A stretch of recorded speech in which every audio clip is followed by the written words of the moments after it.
ফতুল্লা এলাকার তক্কারমাঠ এলাকায় শিশু হুসাইন নামে এক ছেলে, যে তার বাবার সাথে ফুল বিক্রি করত, তখন তিনজন বখাটের ছেলে তাকে ডেকে নিয়ে যায়। মিঠু মিয়ার এক পরিত্যক্ত বাড়ি আছে পাশে, একতলা বাড়ি, সেই বাড়িতে ওই বখাটে ছেলেরা আড্ডা মারত। তখন সে শিশু হোসেনকে ডেকে নিয়ে যায়। ডেকে নিয়ে যাওয়ার পর দেখে যে বখাটেদের আরও তিনজন বন্ধু সেখানে গাঁজা সেবন করছে। তখন ওই আরও তিনজনকে তাদের পরিকল্পনার কথা বলে যে তারা শিশু হোসেনকে হত্যা করে ফেলবে, এবং তাদের এই পরিকল্পনা মাফিক শিশু হোসেনকে আম খাওয়ার যে ছুরি, সেই ছুরি দিয়ে তাকে নৃশংসভাবে হত্যা করে এবং তার পেটে ছুরি ঢুকিয়ে দেয়, এবং সবাই ওই ছুরি দিয়ে তার গায়ে ছুরি দিয়ে ঘাই মারে। অর্থাৎ সবাই এই হত্যাকাণ্ডে অংশগ্রহণ করেছে।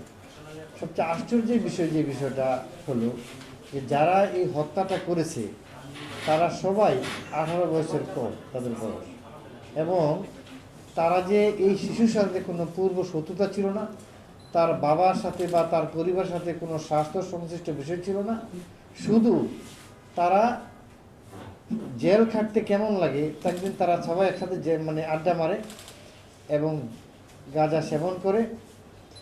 একদিন তারা প্ল্যান করে যে জেল খাটতে কেমন লাগে। তাদের এক বাবা, তাদের এই 6 জনের কোনো একজনের বাবা তাদেরকে একদিন শাসন করাতে বাড়ি যায় না, তখন তারা জানে যে জেল খাটবো, জেল খাটতে কেমন লাগে। এই কৌতূহল থেকে তারা চিন্তা করে যে কাউকে হত্যা করলে জেল খাটা যাবে। তো সেই প্রেক্ষিতেই তারা এই শিশু হোসেনকে বেছে নেয় এবং এই হত্যার একটা নির্মম হত্যার তারা সংঘটন করে।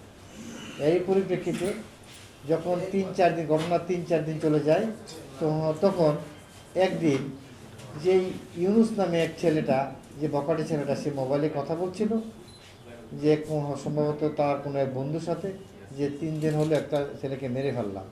এই কথাটাই পাশ থেকে কয়েকজন ছেলে বস্তিতে শুনতেছিল। তখন তাকে এই জায়গা থেকে আটকে ফেলে যে সে কোথায় হত্যা করেছে। তখন আটকে ফেলার পরে পুলিশকে খবর দেয়।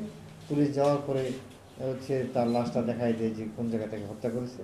তখন আমাদের ফতুল্লা থানার একটা চৌকস টিম তাকে জিজ্ঞাসাবাদ করে এবং সে বলে দেয় যে আমরা এই যে 6 জন মিলে তারা হত্যা করেছে, যে হত্যার এবং আমরা তাদের নাম এবং তার স্বীকারোক্তি মুক্তি আমরা বরিশাল থেকে, আমাদের টিম আছে, এই টিম বরিশাল থেকে 2 জনকে ধরে এবং বাকিদেরকে তাদের কথা মতে অন্যান্য জায়গা থেকে গ্রেফতার করে, এবং তারা সকলেই এই ঘটনার সাথে তাদের সম্পৃক্ততা আছে বলে তারা স্বীকার করে।